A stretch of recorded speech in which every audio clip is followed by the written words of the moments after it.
Our story begins with a boy who gets chased by an invisible character. He reaches a dead end and then discovers that the invisible character is now approaching him. Cowering in fear, he decides to try and call for his friends for help. As the invisible man gets closer, he tries to eliminate him, which only proves futile. After that, the panda slashes him, calling it a day, of which he loses the game. The scene then shifts to a boy named Can-Aim, who's currently watching his phone looking at new bikes to buy. His friend comes over and talks to him about this.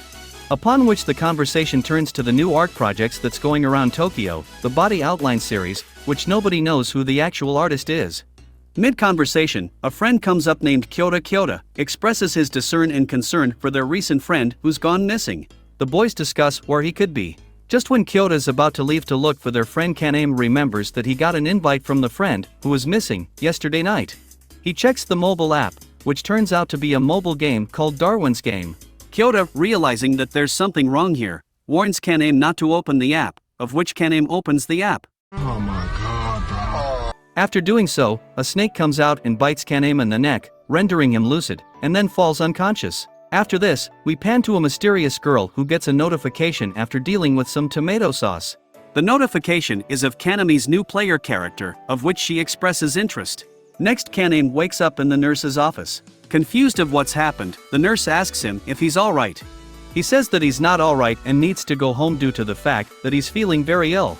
Whilst he goes to sign the papers she gives him, he drops the pen. Reaching for the pen, which he then signs the notice and walks away. These friends outside wait for him and talk to him to see if he's alright. Kyota approaches Kan-Aim with a serious look on his face. Of which Kan-Aim talks to him about what's going on, and Kan-Aim just says that he's feeling a bit ill. Kyota says that he needs to meet him at his house later on tonight to discuss what's actually happened to him. Showing that Kyota knows more than Kan-Aim knows. Whilst he's sitting on the train, the battle on his Darwin's Game app starts. His opponent being Panda, the baseball mascot for their local team. After realizing this, he sees Panda on the train, approaching him with a knife. He tries to tell the panda to back off, but he doesn't listen. After a kerfuffle, Kan-Aim decides to run out the train into the public train station, where he runs around looking for some help. He comes across a police officer, and when he's trying to tell him what's going on, the panda comes over and subdues the officer. Just when all seems lost and Kan-Aim is cornered in the station, Kyota shoots an arrow and injures Panda. Fighting ensues. Leaving Kyota injured, Kan-Aim and Kyota then run out to the parking lot to hide. Whilst in the parking lot, they try and hide from the panda, and they discuss that the fact that this event is happening due to the game that's on their phone. While sitting up here, the girl from earlier, Shuka, messages Kan-Aim to say that there's a tracking app function within the game itself. Realizing this, Kan-Aim relocates, giving Kyota time to sit there and recover. Realizing the app function isn't actually all accurate, Kan-Aim also decides to split up and look for some clues, leaving his friend Kyota behind. Kan-Aim draws the attention of Panda and runs towards the toilets in the facility. Just when he thought all was done, he hides in a locker just outside the bathroom stalls. Panda, not realizing this, decides to use the gun that he took off the officer and shoot the bathroom stalls. Kan-Aim jumps out with a fire extinguisher, realizing that the panda is invisible, and sprays him with his wet stuff. After the fight ensues, the panda runs out of the cloudy bathroom, back into the parking lot. Kan-Aim follows, trying to pick up his knife, but the panda gets it before him. Realizing he can no longer see him anymore, Kan-Aim is about to get wasted. Just then Truckin comes and smashes Panda in the backside. After this confrontation, a notification rings on Kan-Aim's phone and Panda's too. The notification declares Kan-Aim is the winner and Panda is in awe.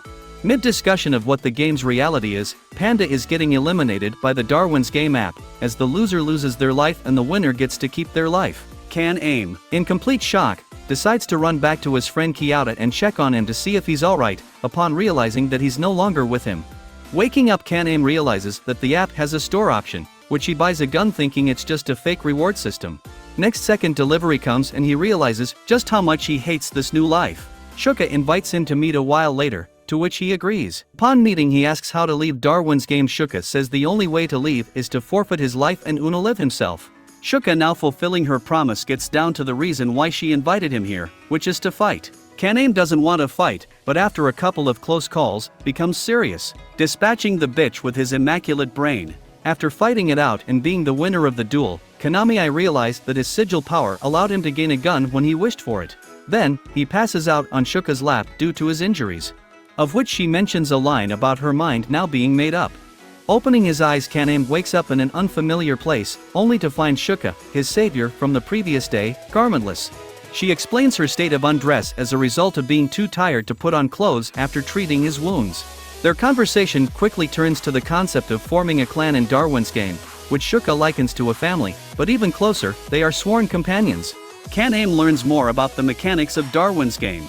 He discovers the use of shelter items to avoid challenges and the conversion of points into cash. Shuka advises against spending all his points on shelters, as they don't prevent in-person encounters. Kanem decides to test the shelter item by spending 10 points.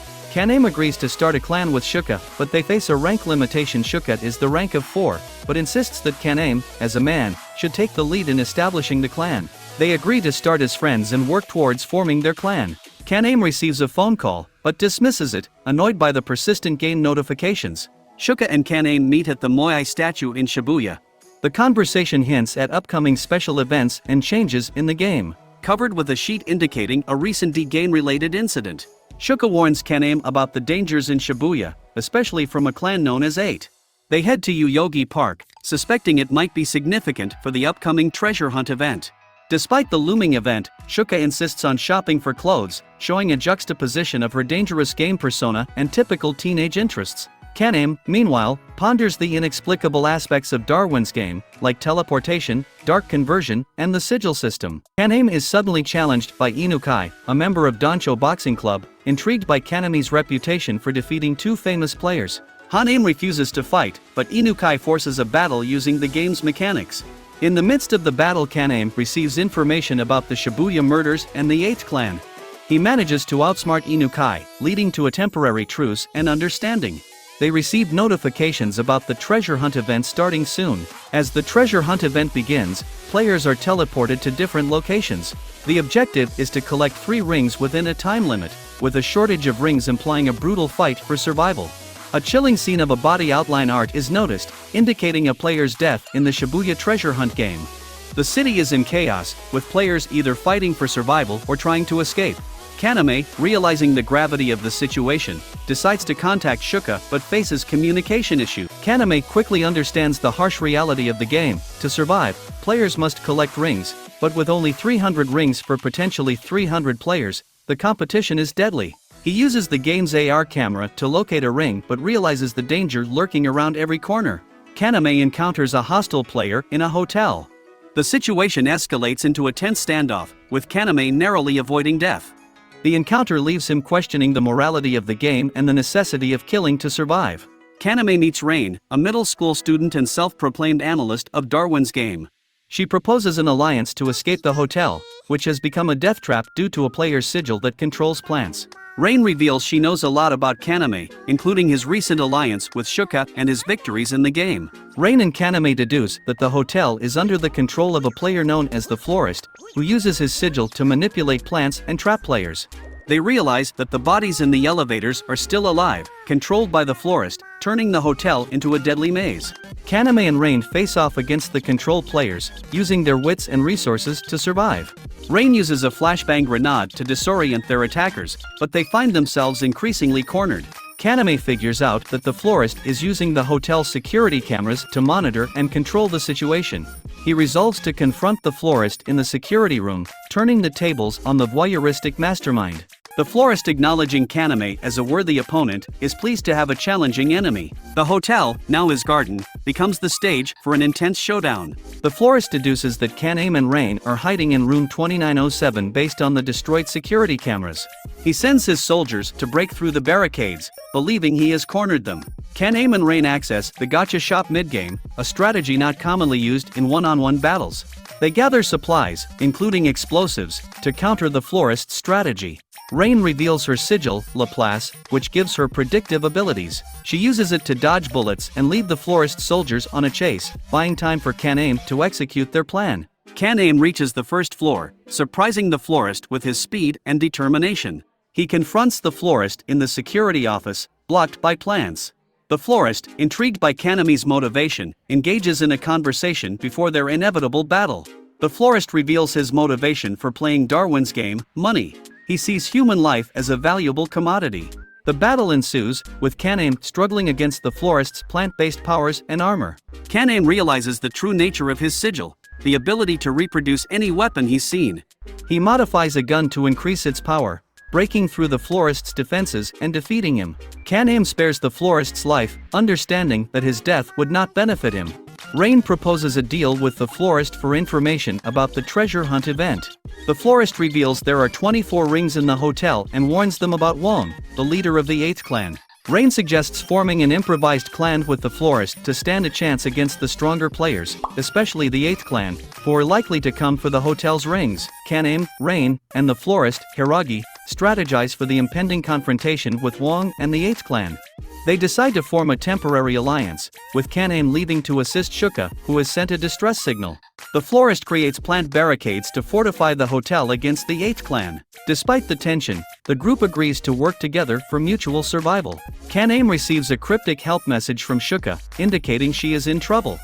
He sets out to rescue her, leaving his rings behind as a sign of trust. Rain discovers a QR code on one of the rings, suggesting that the rings might be part of a larger puzzle related to the treasure hunt event. The group realizes that the event's rules might be misleading, and the true objective could be different from simply collecting rings. Kaname, accompanied by Ruji, heads to Shuka's location, encountering a young girl who warns them about the dangers near the subway. Despite her warning, Kaname proceeds, determined to save Shuka. Kaname finds the subway station flooded and realizes that an enemy with a water-controlling sigil is responsible. He dives in to rescue Shuka, risking his life in the process. Ruji confronts the young girl, demanding information about the situation. He realizes the gravity of the threat they face and the potential danger to Kaname. Kaname struggles in the icy water, fighting against the cold and the overwhelming power of the enemy's sigil. He reflects on his journey and the people he cares about, facing the possibility of his own demise. Sota, a young player, is determined to secure rings from Shuka, believing it's their only chance to survive. Kaname arrives and finds her unconscious, barely alive. He performs CPR, reviving her in a dramatic and intimate moment. Kaname introduces Shuka to his new allies, including a young girl with a unique sigil. Despite initial hesitations, they agree to work together, forming a makeshift clan to increase their chances of survival. Wong and the 8th clan prepare to raid the hotel for rings. They are confident in their strength and numbers, planning a strategic attack to seize control of the hotel and its treasures. Rain discovers a QR code on one of the rings, leading to a breakthrough in understanding the event's true objective. She realizes that the ring's values might be a clue to the real treasure's location. The florist, facing the overwhelming odds of the 8th clan's attack, decides to stay behind and fight, sacrificing himself for his daughter's future. The 8th clan breaches the hotel's defenses, but they are met with resistance from the florist. He uses his plant-controlling sigil to hold them off, determined to protect the rings and his chance at securing a future for his daughter. Kaname deduces that the numbers on the rings correspond to their hardness on the Mohs scale. He realizes that the coordinates point to Shibuya Station, indicating that the Real treasure is hidden there. He encounters Wong and his large group there, realizing they've also solved the code. The station becomes a battleground as various players, including members of the 8th clan, converge in search of the treasure. Kaname realizes he can't search for the treasure with so many hostiles around. Rain, using her analytical skills, deciphers the final code related to the diamond ring. She realizes the code's connection to Charles Darwin's The Origin of Species book. Kaname, in a desperate move, surrenders to Wong, offering the key to the treasure in exchange for his life. Wong, intrigued, agrees to hear him out. Kaname reveals that he has discovered the true nature of the treasure hidden in Shibuya Station and possesses the key to unlock it. He proposes a deal with Wong, offering the key in exchange for safety. Kaname, in a risky move, bluffs Wong by claiming the key is to the real treasure of the Shibuya treasure hunt. He concocts a story about a safety deposit box in Inaho Bank, branch 001, using a fake key as evidence. Despite skepticism, Wong decides to spare Kaname's life to learn more about the supposed treasure. Rain, using her analytical skills, realizes the code leads to coin lockers at Shibuya Station, not a safety deposit box as Kaname claimed. As Kaname and Wong's negotiation continues, tensions rise. Kaname's ally prepares to attack Wong, waiting for the right moment when Wong can't teleport. Suddenly, an announcement declares the end of the Shibuya treasure hunt game, naming Kaname as the winner.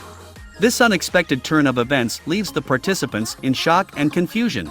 As the winner, Kaname is granted a special privilege within Darwin's game. He chooses a privilege that could potentially discourage people from joining the game, aiming to reduce violence and death.